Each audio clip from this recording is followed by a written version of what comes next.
पहाड़ी इलाके में 3 चीलें रहती थीं। वे तीनों चीलें बहुत ही मासूम थीं। उन्हें बच्चों का शिकार करना बिल्कुल भी नहीं पसंद था और वे फल सब्जियां ही खाकर अपना पेट भर लेती थीं। पर उसी से थोड़ा दूर पर एक गुफा थी जिसके अंदर बाजू चील रहती थी। वे बहुत ज़्यादा खतरनाक चील थी। उसे बच्चों का शिकार करना बहुत ज़्यादा पसंद था। पास वाले जंगल के पक्षियों से तो मुझे बहुत डर लगता है। अगर किसी दिन उनके हाथ लग गई तो मेरी हड्डी पसली तोड़ देंगे वो। पर क्या करूं, शिकार भी तो करना ही है। अगर शिकार नहीं करूंगी तो मैं तो भूखी मर जाऊंगी। बाजू चील को जंगल के पक्षियों से बहुत डर लगता था क्योंकि वे पक्षी बहुत सारे थे और बाजू चील एक अकेली चील थी। फिर अगले दिन सुबह बाजू चील एक खतरनाक सा मास्क लेके आती है। अब मैं इस मास्क को पहन के जंगल में जाऊंगी और बच्चों का शिकार करूंगी। कोई मुझे पहचान नहीं पाएगा कि मैं बच्चों का शिकार करती हूँ। और वैसे भी मैं इस गुफा के अंदर छुप कर रहती हूँ। किसी को क्या पता कि गुफा के अंदर भी कोई है।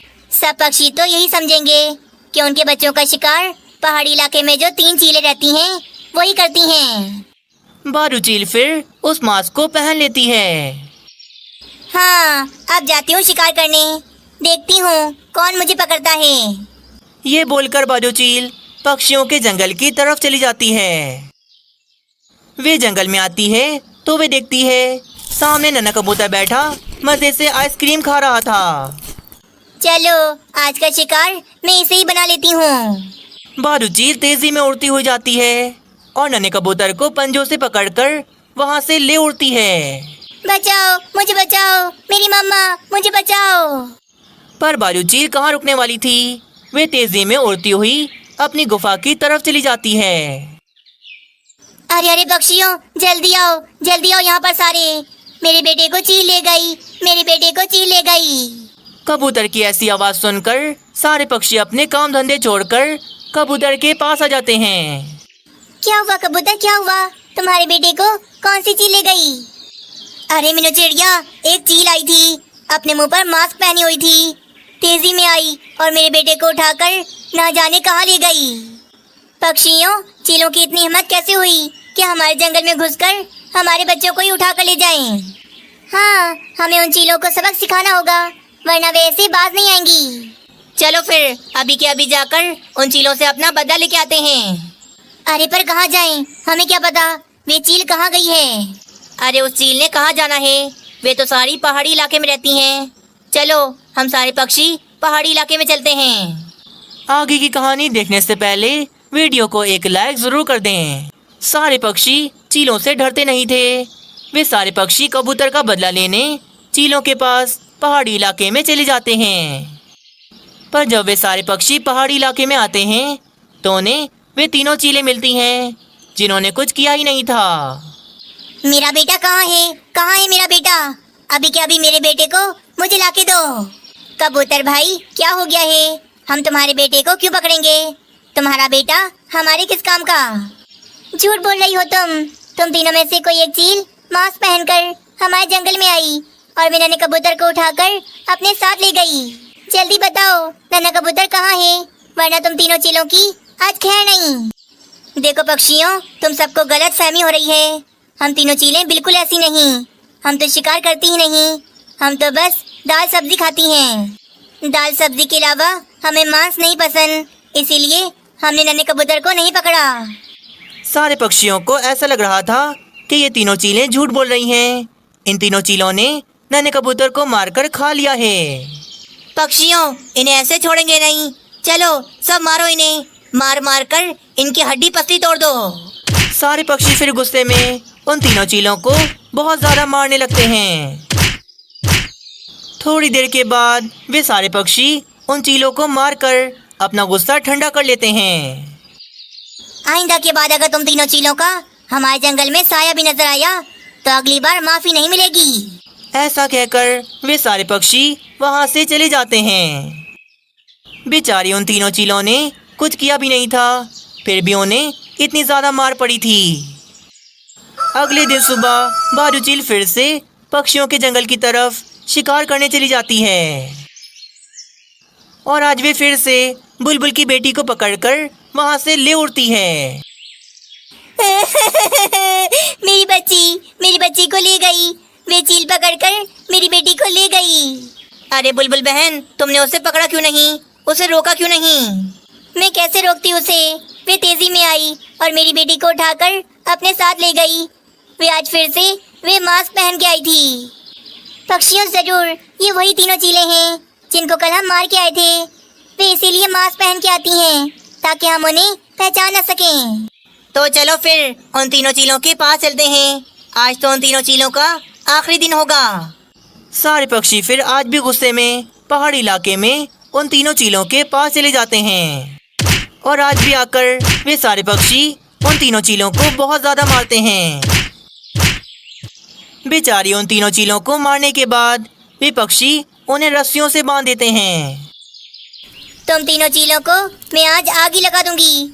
आग से जलाकर मैं तुम तीनों को हमेशा के लिए खत्म कर दूंगी। चलो बुलबुल बहन, देर ना करो। अभी के अभी इन चीलों में आग लगाकर इन्हें भस्म कर दो। उन तीनों चीलों की जरा भी गलती नहीं थी, फिर भी उनके साथ इतना गलत हो रहा था। पक्षियों हमें माफ कर दो, हमें माफ कर दो। हम तुमसे वादा करते हैं आज के बाद हम ऐसा कभी नहीं करेंगे। हाँ पक्षियों, आज आखिरी बार मौका दे दो। तुम्हारे जंगल में किसी भी बच्चे का कभी शिकार नहीं होगा। बस आज छोड़ दो हमें। हम वादा करते हैं आज के बाद कभी भी हम तुम्हारे जंगल में कदम नहीं रखेंगे। उन तीनों चीलों की बात सुनकर मीनू चिड़िया उन तीनों चीलों को आखिरी मौका देने का सोचती है। पक्षियों, आज एक आखिरी बार हम इन चीलों को छोड़ देते हैं। आइंदा के बाद ये ऐसा कभी नहीं करेंगी और अगर इन्हें दोबारा ऐसा किया तो वो दिन तो इनका आखिरी दिन होगा। मीनू चिड़िया की बात वे सारे पक्षी मान लेते हैं और उन तीनों चीलों को वे आखिरी बार छोड़ देते हैं। सारे पक्षी उन तीनों चीलों को छोड़कर वापस अपने जंगल चले जाते हैं। मेरे तो समझ में नहीं आ रहा कौन है वे जालिम चील जो जंगल में बच्चों का शिकार करती है और इल्जाम हम तीनों पर आ जाता है। देखो राशि, हम तीनों चीलों को मिलकर किसी भी तरह उस जालिम चील को पकड़ना होगा, वरना वे सारे पक्षी मिलकर हम तीनों को मार डालेंगे। हाँ, कल वे जालिम चील दोबारा से पक्षियों के जंगल में हमला करेगी। कल तो हमें किसी भी तरह उस जालिम चील को उसके अंजाम तक पहुंचाना होगा। कल अगर हमने ऐसा ना किया तो वे सारे पक्षी मिलकर फिर हमारी जान ले लेंगे। वे तीनों चीलें ये फैसला कर लेती हैं कि कल किसी भी तरह उन्हें उस जालिम चील को उसके अंजाम तक पहुंचाना है। फिर अगले दिन सुबह जंगल में तो आज बिल्कुल सन्नाटा था। चील के डर की वजह से कोई भी बच्चा यहाँ वहाँ नहीं घूम रहा था। चलो जल्दी से जाती हूँ जंगल में और किसी बच्चे को पकड़ के लेके आती हूँ। ऐसा सोचकर आज फिर से बारू चील पक्षियों के जंगल में चली जाती है। पर आज वे तीनों चीलें जंगल में जाने वाले रास्ते की तरफ एक पेड़ में छुपी उस जालिम चील का इंतजार कर रही थीं। तभी उसी रास्ते से बारू चील मास्क पहने जंगल के अंदर चली जाती है। अरे ये क्या, जंगल में घूम घूम कर थक गई, पर आज मुझे जंगल में कोई बच्चा नजर क्यों नहीं आ रहा। क्या करूँ अब मैं? अगर जरा देर तक इस जंगल में रुकी तो पक्षी आकर मुझे पकड़ लेंगे। लगता है आज मुझे बिना शिकार के ही यहाँ से वापस जाना होगा। बारू चील आज बिना शिकार के ही वापस वहाँ से चली जाती है। बारू चील वापस अपनी गुफा की तरफ जा रही थी और वे तीनों चीलें भी बारू चील का पीछा करती हुई उसके पीछे पीछे जा रही थीं। आखिरकार बारू चील अपनी गुफा में चली जाती है और वे तीनों चीलें बारू चील को गुफा में जाती हुई देख लेती हैं। देखा दोस्तों, ये वही जालिम चील है जिसकी वजह से पक्षियों से हमें इतनी मार पड़ी और पक्षियों ने हम पर इल्जाम लगाया। राशि, ये अच्छा मौका है। वे चील अभी गुफा के अंदर है। हम इस गुफा को एक बड़े से पत्थर से बंद कर देते हैं ताकि वे चील हमेशा के लिए इस गुफा के अंदर कैद हो जाए। जब वे चील बाहर नहीं आएगी तो शिकार कैसे करेगी? चलो चलो जल्दी से ये काम करते हैं। थोड़ी देर में वे तीनों चीलें एक बड़ा सा पत्थर लेकर आती हैं और उस पत्थर से उस बड़ी सी गुफा को वे बंद कर देती हैं। चलो अब ये चील इस गुफा के अंदर भूखी प्यासी मर जाएगी और अपने अंजाम को पहुंच जाएगी। बारू चील तो अब हमेशा के लिए उस गुफा के अंदर कैद हो गई थी। फिर कुछ दिनों के बाद बारू चील भूख प्यास की वजह से उसी गुफा के अंदर मर जाती है और अपने अंजाम को पहुंच जाती है। कालू जी ये देखें, मेरे पास कितने सारे पैसे हैं। ओए रानी, तुम्हारे पास इतने सारे पैसे कहाँ से आए? तुम्हारी कोई लॉटरी लगी है या फिर किसी के पैसे चुराए हैं? आपकी तरह चोर नहीं हूँ मैं, अपने समझदार भाई की बहन हूँ। ये पैसे मुझे मेरे भाई ने दिए हैं। आप तो मुझे फ्रिज दिला नहीं सकते, इसीलिए मेरे भाई ने पैसे दिए ताकि मैं इन पैसों से नया फ्रिज ले लूं। अरे वाह भाई, तुम्हारे भाई ने हमें नया फ्रिज खरीदने के पैसे दे दिए। ये तो बहुत अच्छी बात है। अब हमारे मजे आ गए, हम भी फ्रिज का ठंडा ठंडा पानी पियेंगे। थोड़ी शर्म करो कालू जी, आप तो इतना ज्यादा खुश हो रहे हो जैसे ही आपके पैसे हो। ना जाने किस बेशरम और आलसी कौवे से मेरी शादी हो गई। तुम मेरी पत्नी हो और तुम्हारा भाई तुम्हें जो देगा वो मेरा भी होगा ना। अब इसमें बेशर्मी वाली कौन सी बात है? कालू जी ये लो पैसे और आज ही जाओ, जाकर नया फ्रिज लेके आओ। कालू कौवा पैसे लेकर फ्रिज खरीदने के लिए जा रहा था। तभी उसे रास्ते में भंगार की दुकान नजर आती है, जहाँ पर पुराना सा एक फ्रिज रखा हुआ था। अरे ये फ्रीजर तो कमाल का लग रहा है। अगर मैंने ये फ्रीजर भंगार से खरीद लिया तो मेरे तो काफी सारे पैसे बच जाएंगे और वे सारे पैसे मैं अपने पास रख लूंगा। रानी से कह दूंगा कि ये फ्रिज नया है और सारे पैसे इसी में लग गए। कालू कौवा फिर उस भंगार की दुकान पर आता है और उस पुराने से फ्रिज की बात करता है। वैसे तो ये फ्रिज बिल्कुल ठीक है, थोड़ा पुराना हो गया है, इसीलिए इसे भंगार में बेच रहा हूँ। पर ये फ्रिज चलने में बहुत ही बढ़िया है। ठीक है, मुझे फ्रिज खरीदना है, पर इस फ्रिज के मैं ज्यादा पैसे नहीं दूंगा। मैं यहाँ का नहीं हूँ, दूसरे जंगल से सामान लेके आता हूँ। बड़ी मेहनत लगती है, इसीलिए पैसे तो मैं कम नहीं लूंगा, कम से कम 25,000 रुपए लूंगा। रानी ने 30,000 रुपए दिए हैं और ये फ्रिज 25,000 रुपए का है। चलो मेरे 5,000 रुपए बच जाएंगे, काम आ जाएंगे मेरे। कालू कौवा कम दामों में भंगार की दुकान से वे पुराना सा फ्रिज खरीद लेता है और बाकी के बचे हुए पैसे वे अपने पास रख लेता है। फिर कालू कौवा वे पुराना फ्रिज एक गाड़ी पर रखकर अपने घर ले जाता है। आगे की कहानी देखने से पहले वीडियो को एक लाइक जरूर कर दें। रानी मैं ले आया, मैं फ्रिज ले आया। अब हम रोजाना ठंडा ठंडा पानी पियेंगे। कालू जी ये नया तो है ना, क्योंकि इसकी हालत देखकर लग रहा है ये पुराना फ्रिज है। तुम देखती जाओ रानी, मैं इस फ्रिज को अभी ऑन करता हूँ। देखना क्या बढ़िया बर्फ जमाएगा ये। कालू कौवा फ्रिज का प्लग लगाता है, पर ये क्या, वे फ्रिज तो चालू ही नहीं होता, उसकी लाइट भी नहीं जलती। कालू जी इस फ्रिज की तो लाइट ही नहीं जल रही। जब ये फ्रिज चलेगा नहीं तो ये बर्फ कैसे जमाएगा? अरे ऐसा कैसे हो सकता है? ये फ्रिज चल क्यों नहीं रहा? मैंने इतने सारे पैसे दे दिए।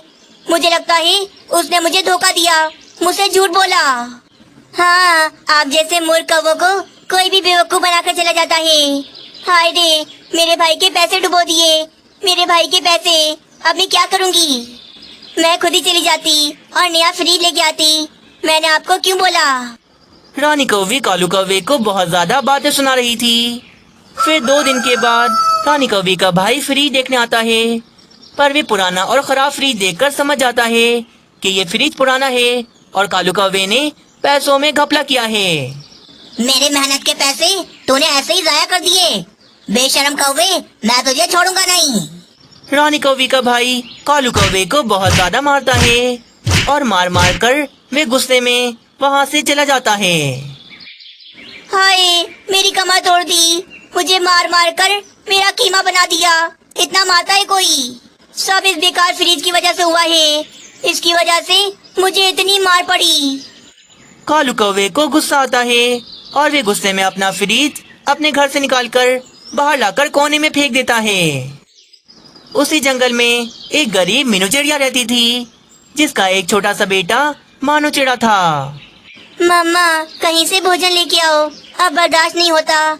मेरे पेट में तो अब चूहे दौड़ रहे हैं। मानो चिड़ी, मेरी नौकरी नहीं गई होती तो हम पर ऐसा वक्त कभी नहीं आता। मैं जाती हूँ जंगल में और कहीं से भी भोजन ढूंढ के लाती हूँ। मीनू चिड़िया फिर भोजन की तलाश में यहाँ वहाँ घूम रही थी। तभी उसे कालू कौवे का वही फ्रिज नजर आता है। ये फ्रीजर यहाँ पर किसने फेंक दिया? जरूर ये खराब होगा। एक काम करती हूँ, इसे अपने साथ ले जाती हूँ और भंगार वाले को देखकर थोड़े पैसे ले लेती हूँ। मीनू चिड़िया ऐसा सोचकर उस फ्रीजर को धक्का लगा लगा कर अपने साथ ले जाती है। अरे वाह, घर आते आते मुझे इतना बढ़िया उपाय मिल गया। अब मैं इस फ्रिज को बेचूंगी नहीं, बल्कि इससे बहुत सारे पैसे कमाऊंगी। बस फिर मीनू चिड़िया एक ब्लेड से फ्रिज के डोर को काटने लगती है। थोड़ी देर में मीनू चिड़िया डोर को काटकर फ्रिज से अलग कर देती है। बन गया मेरा स्विमिंग पूल। अब मेरे स्विमिंग पूल में जंगल के बच्चे नहाएंगे और बदले में मुझे पैसे मिलेंगे। मीनू चिड़िया फिर उस फ्रिज को लेकर नदी के पास आ जाती है और बाल्टी भर भर कर पानी उस फ्रिज के अंदर डालने लगती है। थोड़ी देर में वे फ्रिज तो पूरा पानी से भर जाता है। वे तो पूरा स्विमिंग पूल लग रहा था। आजो आजो बच्चों, गर्मियों के मौसम में मेरे स्विमिंग पूल के ठंडे ठंडे पानी में नहाओ। अरे बाबा वो देखो स्विमिंग पूल, मुझे नहाना है, मुझे नहाना है, मुझे ले चलो वहाँ पर। अच्छा अच्छा मेरे बेटे, चलो चलते हैं। फिर तोते का बेटा मीनू चिड़िया के स्विमिंग पूल में नहा रहा था। उसे देखकर जंगल के बाकी बच्चे भी वहाँ पर आ जाते हैं और सभी अपने अपने पैसे देकर मीनू चिड़िया के स्विमिंग पूल में मजे से आकर नहाते हैं। मानो चिड़ी, ये देखो मैं भोजन में क्या क्या लेके आई हूँ। मेरा काम चल गया है। अब हम दोनों रोजाना मजे मजे के भोजन खाएंगे।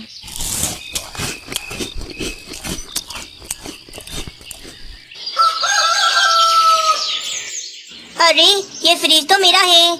इस चालाक चिड़िया ने मेरा फ्रिज लेकर इसे स्विमिंग पूल बना दिया। कितनी चालाक निकली है चिड़िया। मैंने इसी फ्रिज की वजह से भाई से मार खाई और इसी फ्रिज से मीनू चिड़िया पैसे कमा रही है। मैं ऐसा होने नहीं दूंगा। कालू कौवा गुस्से में मीनू चिड़िया के पास चला जाता है और वहाँ आकर गुस्से में फ्रिज को जोर जोर से लाते मारता है, जिसकी वजह से वे फ्रिज गिर जाता है और सारा पानी भी नीचे गिर जाता है। गरीब चोर चिड़िया, ये फ्रिज मेरा है। तुमने इसे चुराकर स्विमिंग पूल कैसे बनाया? तुम्हारी हिम्मत कैसे हुई? चलो चलो तुम जाओ यहाँ से। इस फ्रिज के अंदर अब मैं पानी भरूंगा और मैं पैसे कमाऊंगा। तुम देखती रह जाओगी। पर कालू कौवे, तुमने तो इसे फेंक दिया था, तभी जाकर मैंने इसे स्विमिंग पूल बनाया। ये तो मेरा उपाय है। होगा तुम्हारा उपाय, पर ये उपाय अब मेरे काम आएगा। अब इससे मैं पैसे कमाऊंगा। कालू कौवा अपना फ्रिज उठाकर वहाँ से ले जाता है और वे भी नदी के पास आकर उस फ्रिज के अंदर पानी भरने लगता है। हाय रे, पानी डाल डाल कर मेरी तो कमर ने जवाब दे दिया। कितना सारा पानी डालना पड़ता है इसके अंदर, पर क्या करूं, पैसे तो कमाने ही पड़ेंगे। अब मीनू चिड़िया की जगह कालू कौवा उसे स्विमिंग पूल बना लेता है और बच्चों को आवाजें देने लगता है। आओ आओ बच्चों, आ जाओ। गर्मी के मौसम में मेरे स्विमिंग पूल के पानी में मजे से नहाओ। थोड़ी देर हुई थी, कालू कौवे के पास भी काफी सारे बच्चे आ जाते हैं और मजे से स्विमिंग पूल के पानी में नहाने लगते हैं। फिर इसी तरह अगले दिन सुबह भी कालू कौवा नदी से पानी निकालकर उस फ्रिज में डालता है और आज भी वे काफी ज्यादा पैसे कमाता है। इसी तरह पूरा एक हफ्ता गुजर जाता है। हाय रे, मैं तो बहुत ज्यादा थक गया। मुझसे रोज रोज ये बाल्टियां भरने वाला काम नहीं होगा। इतनी ज्यादा मेहनत, नदी से पानी निकाल निकाल कर मेरी कमर टूट गई। मैं नहीं कर सकता ये काम। कालू कौवा बहुत ज्यादा आलसी था। एक हफ्ते के अंदर ही वे अपने इस काम से काफी ज्यादा तंग आ गया था। लगता है मुझे अपने इस काम के लिए किसी पक्षी को रखना पड़ेगा, ताकि वे मेरे सारे काम करे और मैं बस बैठकर पैसे कमाऊं। हाँ, एक काम करता हूँ, मैं मीनू चिड़िया को काम पर रख लेता हूँ। वैसे भी वे अपने घर में भूखी बैठी होगी। मैंने उसका धंधा छीन लिया था, अब मैं ही उसे काम पर रख लेता हूँ। चलो जाकर उससे बात करता हूँ। कालू कौवा ऐसा सोचकर मीनू चिड़िया के घर की ओर चला जाता है, पर जब वे घर पर आता है तो वे देखता है मीनू चिड़िया तो घर पर नहीं थी। अरे कहाँ चली गई ये चिड़िया? मुझे तो इसे अपना नौकर बनाना था। कालू कौवा फिर मीनू चिड़िया को पूरे जंगल में यहाँ वहाँ ढूंढने लग जाता है। तभी कालू कौवा मीनू चिड़िया को ढूंढता ढूंढता एक बड़े से घड़े के पास आ जाता है जो एक स्विमिंग पूल बना हुआ था। अरे मीनू चिड़िया, तुम यहाँ क्या कर रही हो? और ये क्या, ये जमीन में खड्डा करके ये स्विमिंग पूल किसने बनाया? ये मेरा स्विमिंग पूल है, मैंने बनाया है बहुत मेहनत से। तुमने तो मुझे भूखा मारने के लिए मुझसे वे फ्री छीन लिया था, परंतु मेरा उपाय और मेरी मेहनत रंग ले आई और मैंने इस जमीन में खड्डा खोदकर इसे अपना स्विमिंग पूल बना दिया। क्या ये स्विमिंग पूल तुम्हारा है? ऐसा कैसे हो सकता है? तुमने इतनी मेहनत से जमीन में इतना बड़ा खड्डा कैसे खोदा? कालू कौवे, मैं मेहनत से कभी दूर नहीं भागती, क्योंकि मैं जानती हूँ मेहनत करने वाले की ही हमेशा जीत होती है। कालू कौवा तो ये सब देखकर काफी ज्यादा हैरान था। मीनू चिड़िया की अक्लमंदी और मेहनत को देखकर कालू कौवा मान गया था कि मेहनत करने वालों की ही हमेशा जीत होती है।